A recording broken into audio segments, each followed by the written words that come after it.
Hey, it's Tucker Carlson. On Tuesday afternoon, the Biden administration had Donald Trump arrested. It was a pretty big news story. You may have seen it. Just before 9 p.m. that night, as part of its coverage, Fox News ran two live video feeds next to one another. On the right, Donald Trump addressed his supporters in New Jersey. On the left, Joe Biden spoke at an event for the Secretary General of NATO in Washington. Beneath those videos at the bottom of the screen, Fox's banner read this way, quote, "Wannabe dictator speaks at the White House after having his political rival arrested."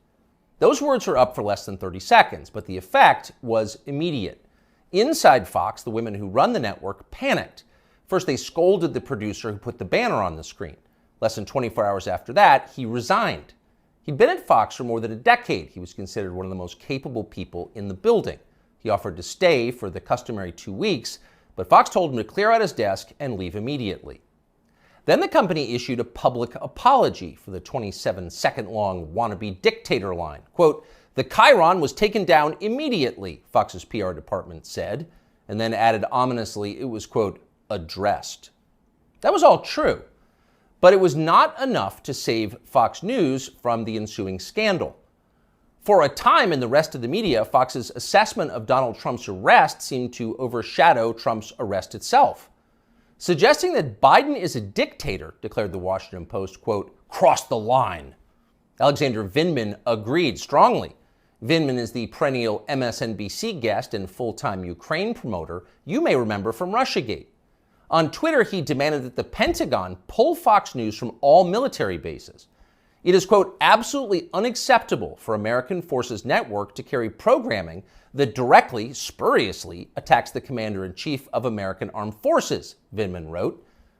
In other words, Joe Biden must ban all criticism of himself because that's what non-dictators do. John Cusack went further still. "For the crime of calling Biden a dictator, Fox should be shut down," wrote the 80s-era movie star. Quote, "the government has to take away their broadcasting license."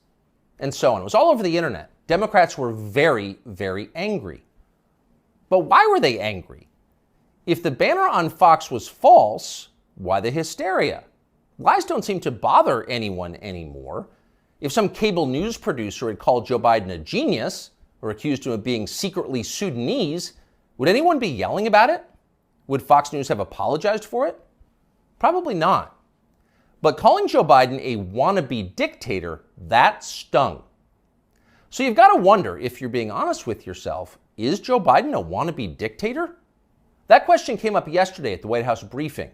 Here's how it went. Last night, Fox News ran a chyron that referred to the president as a wannabe dictator, and I'm wondering if the White House has any comment on that. So look, there are probably about 787 million things that I can say about this that was wrong about what we saw last night, but I don't think I'm going to get into it.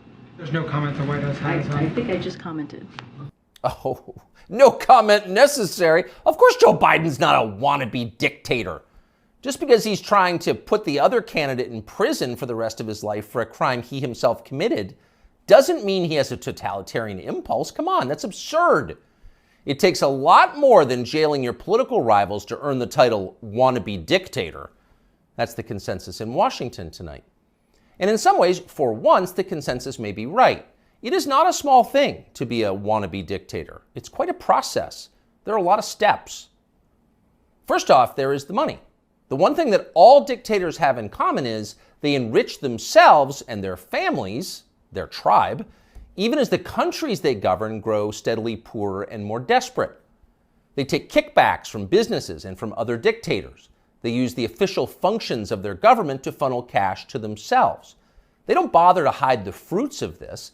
They live in garish mansions with big lawns, far from the teeming cities, even as their own citizens languish in growing poverty, in some cases literally living in tents on the street. So they don't really hide it, it's all pretty blatant, and ordinary people resent it. Of course they do, and wannabe dictators know they resent it, but they don't care. There's nothing the population can do about it in a dictatorship. It's no longer possible to fight injustice in a system like that. People can't gather in large numbers to protest the rule of the dictator. If they try that, they'll be arrested by his state security services, even years after the fact. A visit from men in body armor at the breakfast table. That happens. And if citizens persist in believing they can gather in groups to protest, they may be shot to death, a bullet to the throat.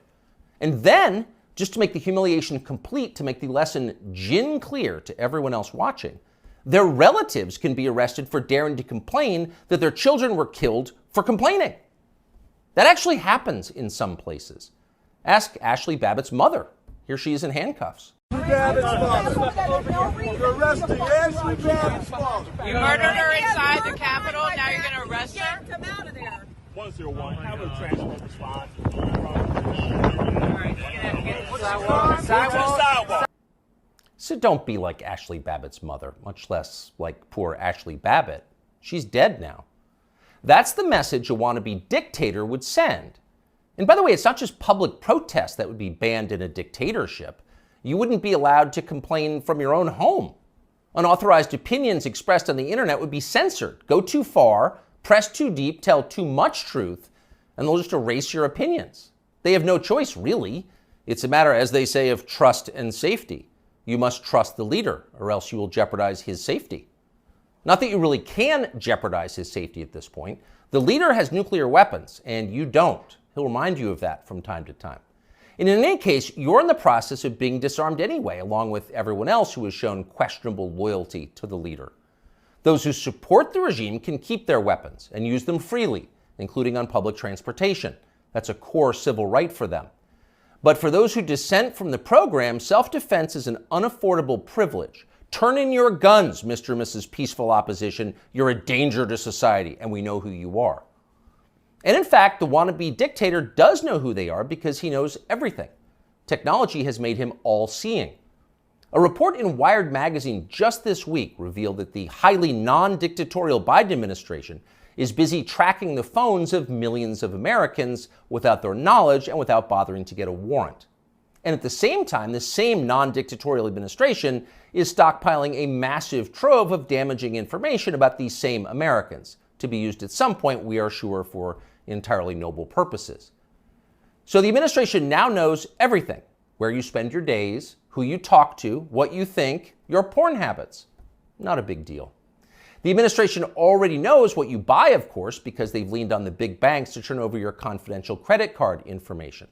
Not because anyone here is a wannabe dictator, to be clear, but just because.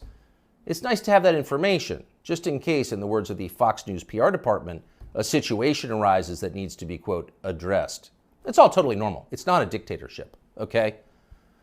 But in the end, the main reason you know Joe Biden is not a wannabe dictator is because he just does not fit the profile as a man. Dictators have that look. You know one when you see one. Dictators build cults of personality around themselves, and they use those cults to deny the glaringly obvious. In his later years, to name just one example, North Korean dictator Kim Il-sung developed an enormous baseball-sized tumor on the back of his neck. It was huge. It was grotesque. It was right there. You couldn't ignore it. You couldn't possibly not see it. But in North Korea, state media did ignore it. They pretended it didn't exist. And so, in some important sense, it didn't. If a tumor grows on a neck but no one acknowledges it, is it really there? Thankfully, nothing like that is happening in our country or ever will. If Joe Biden ever developed some profound physical or medical problem that was obvious to everybody, journalists would say something. This is not North Korea. We don't have state media here. If Joe Biden was, say, incapable of completing a full sentence, or mistook his sister for his wife, or suddenly started falling down in public for no reason, the New York Times would report on that, and they'd get to the bottom of what was actually happening. That would be its duty in a free country like ours. It's not like they would cover it up. The very idea of a cover-up sounds like a conspiracy theory, a dangerous one, actually, so stop it. And by the way, if Joe Biden was a wannabe dictator, he'd have the family to match. All dictators do. Saddam Hussein had Uday and Qusay. They were princelings who lived above the law, indulging their most decadent fantasies with total confidence they would be never held to account by the police. As the sons of a dictator, they knew they could do exactly what they wanted, and so that's what they did. There's no one like that around Joe Biden.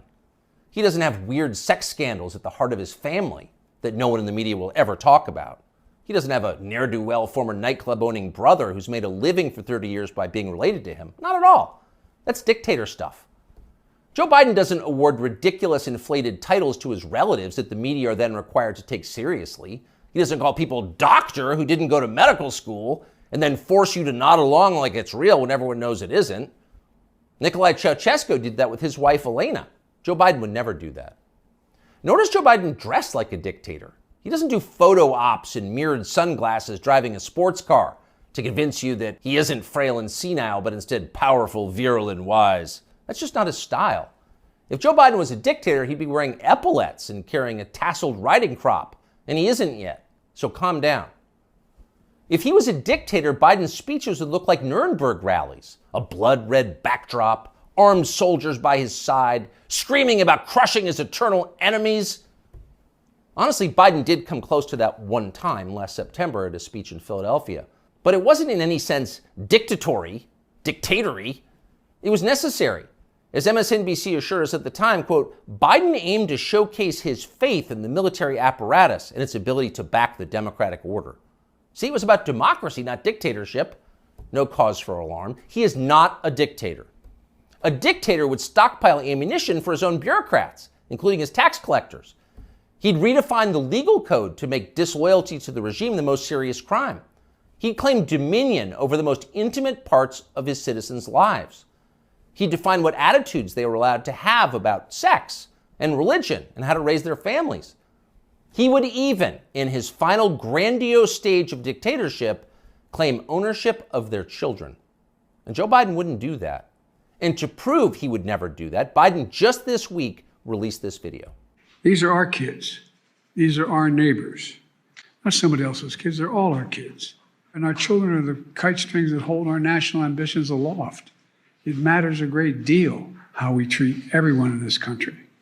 LGBTQ Americans, especially children, you're loved, you're heard, and this administration has your back. See? Joe Biden isn't saying your children belong to him like a dictator would. He's saying something very different from that. He's saying America's children are, quote, our children. Not his alone, ours. You share your children with Joe Biden evenly, right down the middle, with alternating weekends. You've got joint custody with Joe Biden, and you can thank heaven that you do. A nation is like a family. Every family has a head, a father. That's Joe Biden, our nation's father. And this, ladies and gentlemen, is now his fatherland. Just don't call it a dictatorship, or we'll have to issue a statement disavowing you. Younger people say the news is full of lies. In Kennedy's motorcade. 239 people. The death of Jeffrey Epstein.